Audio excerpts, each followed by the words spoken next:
Hey y'all, welcome to Off the Beaten Path. My name is Kush. My name is Breezy. On our podcast, we explore the great outdoors and the Second Amendment with a blend of culture, comedy, and conversation. And oh yeah, I'm making beats. B Cam, yep. All right, so first we want to say thank you to everybody who's been tuning in to our podcast. We are live at SHOT Show. Maybe live isn't the right word, huh? But I want to give a big shout out to OTIS for opening up their booth to us.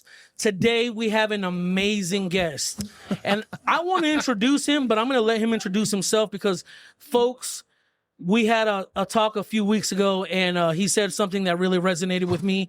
And the expression was climbing up the backside of the mountain. So without further ado, Jim, introduce yourself to the people. Tell us a little about what you do. And yeah, we'll get this puppy cranking. All right, Kush, thanks for having me here. So my name's Jim West. I am the CEO of Lake Erie Arms. We're in Northern Ohio. We're a 94,000 square foot indoor shooting facility, but not really traditional, right? We did it a little bit different. We've got 25-yard ranges. We have 100-yard ranges, but ultimately we have an indoor clay house that can shoot up to 32 people at one time.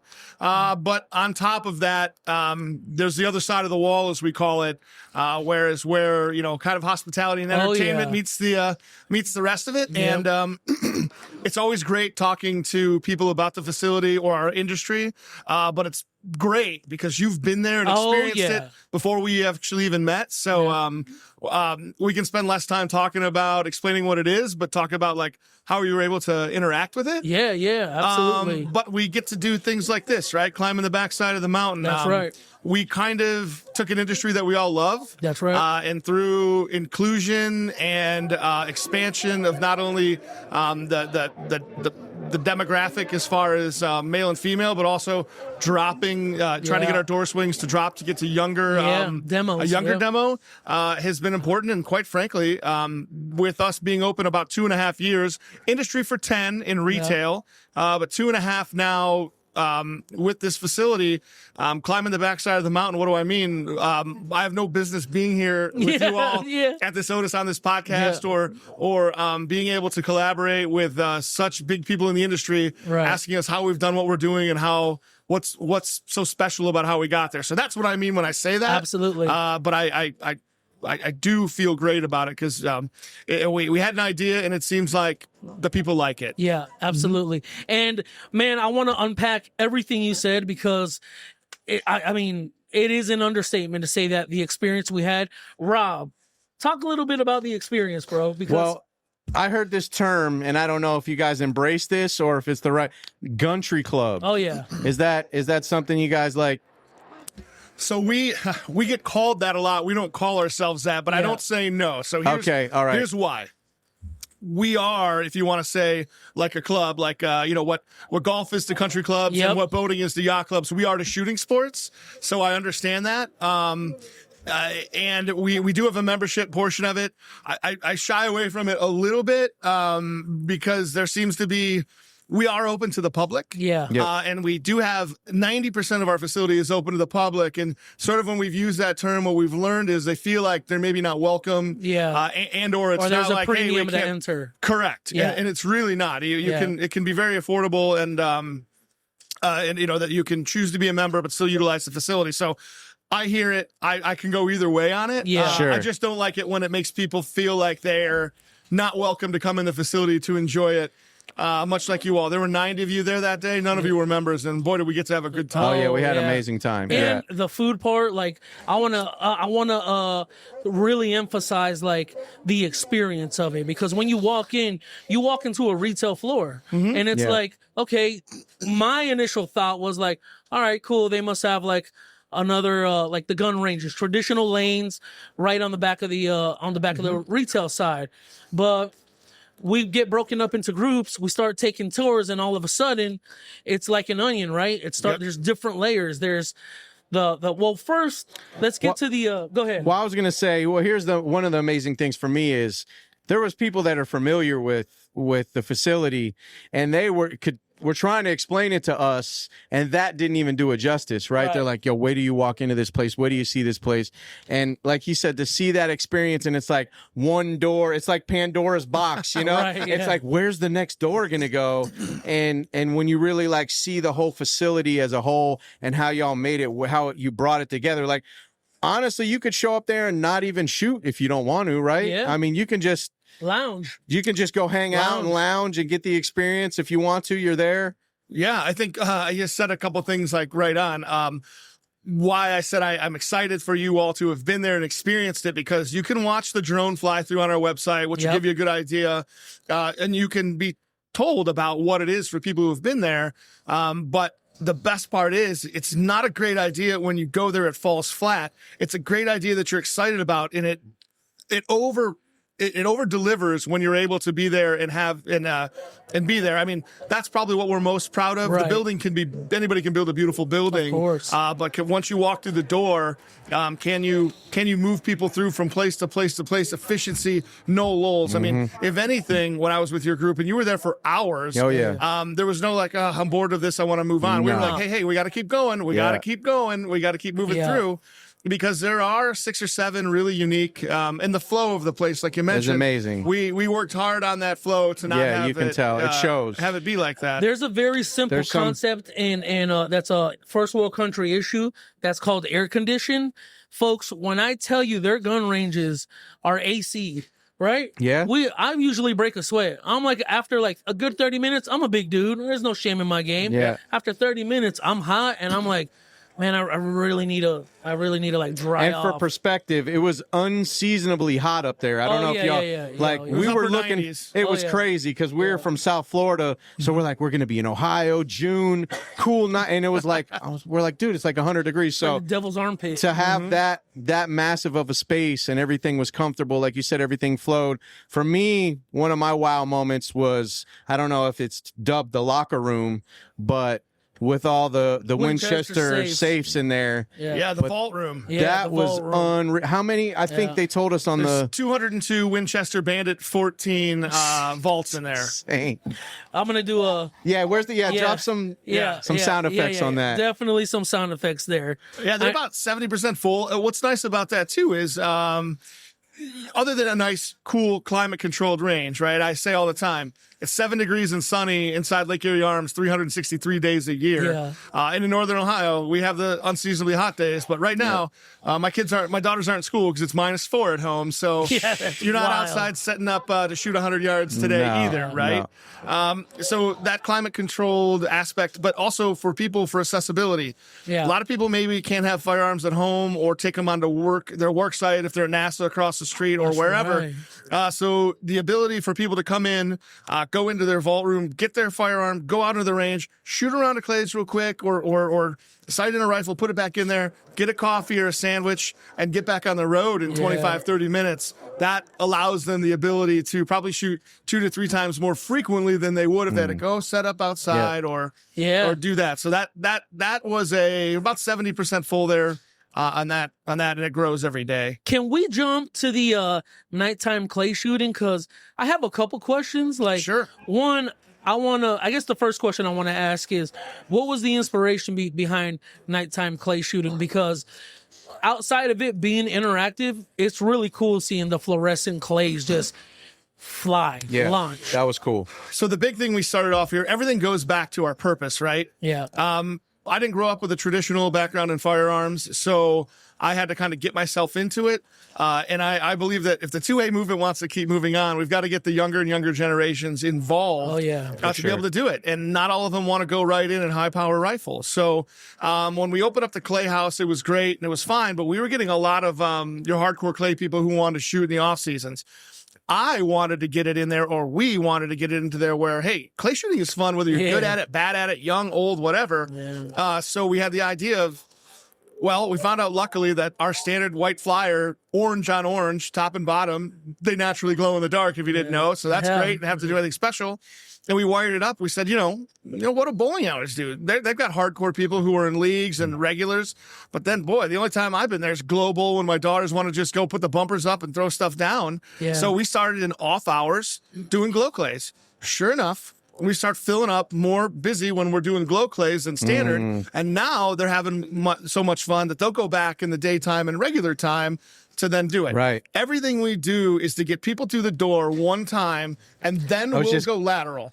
He hit the line. He hit the line. Get them through the door. That's it. We'll show them a good time. And, even with corporate events or whatever, people might be able to come through the door and they've gone to dinner the first 5 times. Then they meet a friend, they get talked into a women's league or a beginner league, or they take a class.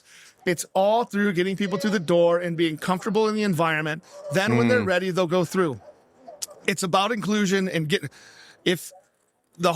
everybody that's here is really hardcore to firearms. I could build a range and put it in a bunker and not advertise. Those people will find it. Oh yeah, 100%. We have to. I'm trying to do it back to the masses.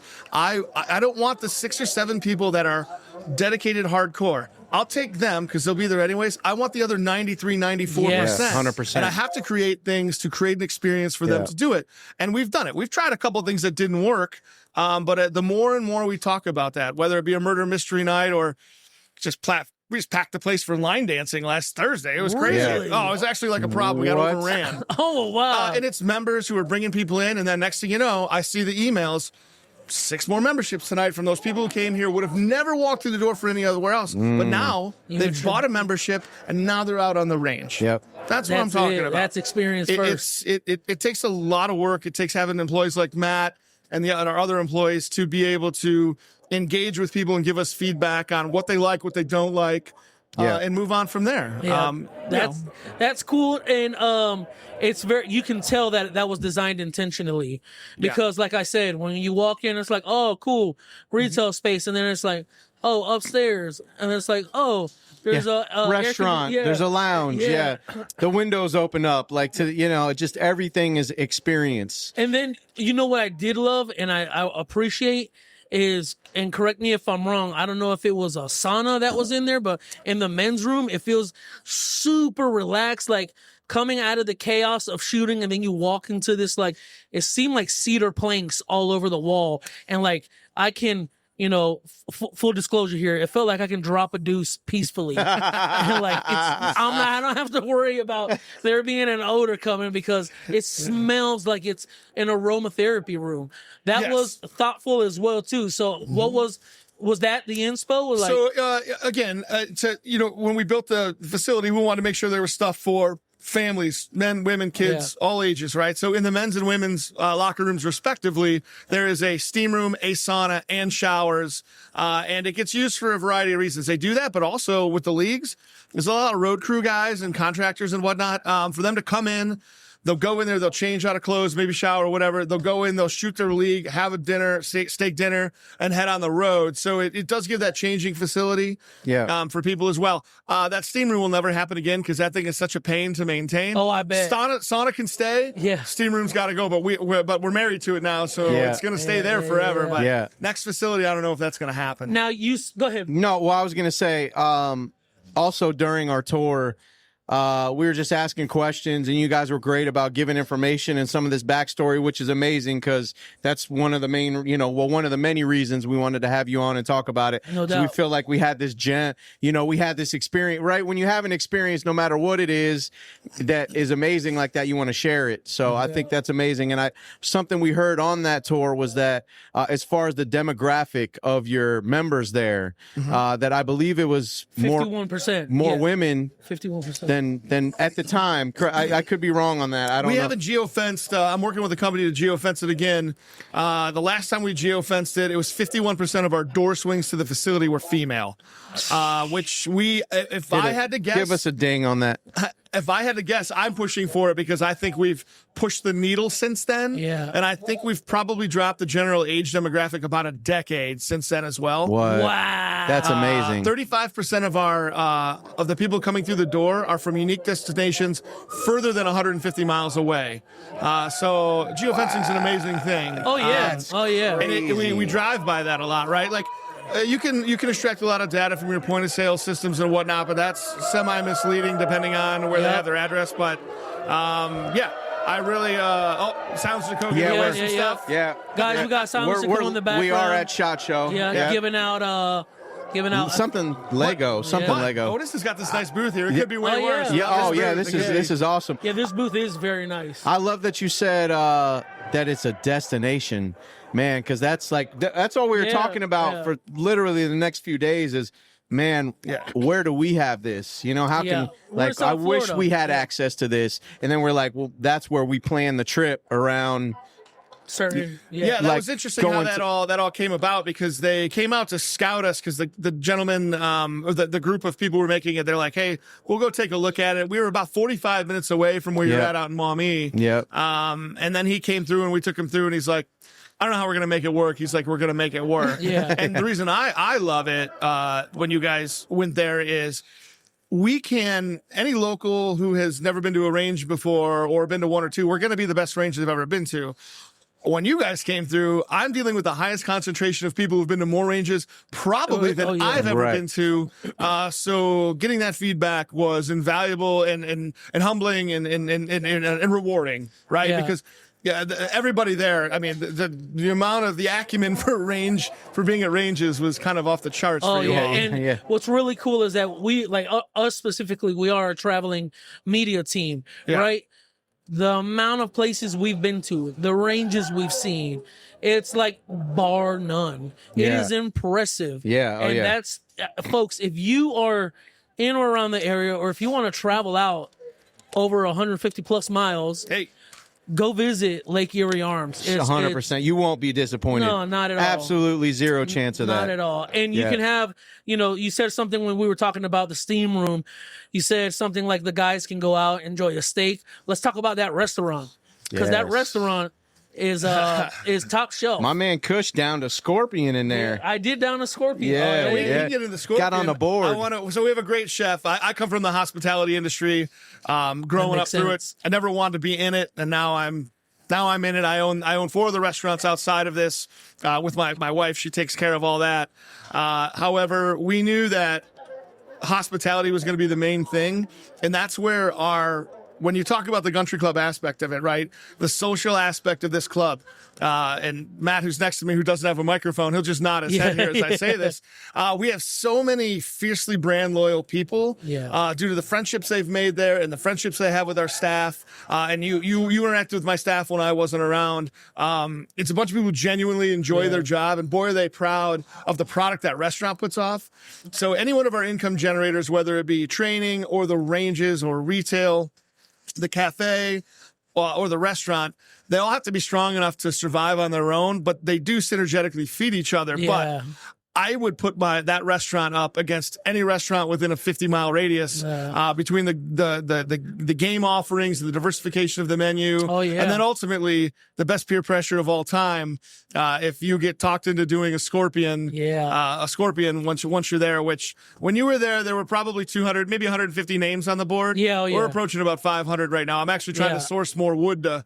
That's we're impressive. talking about, we don't know. We're running out of space for the boards. That's the issue we're having right now. That's impressive. Yeah. That's and I take pride in saying that I was the first one from the group. There was I want to say 90 of us. I was the first one to eat a scorpion because everybody was like, a scorpion. Yeah. I know exactly how many scorpions got eaten out of those 90 people. Although everybody I talked to said they did it, I know exactly how many were eaten. Do you know how many were eaten? Yeah. Wait, what? 90 of you were there. Yeah. Only 23 people ate scorpions. Really? That's it.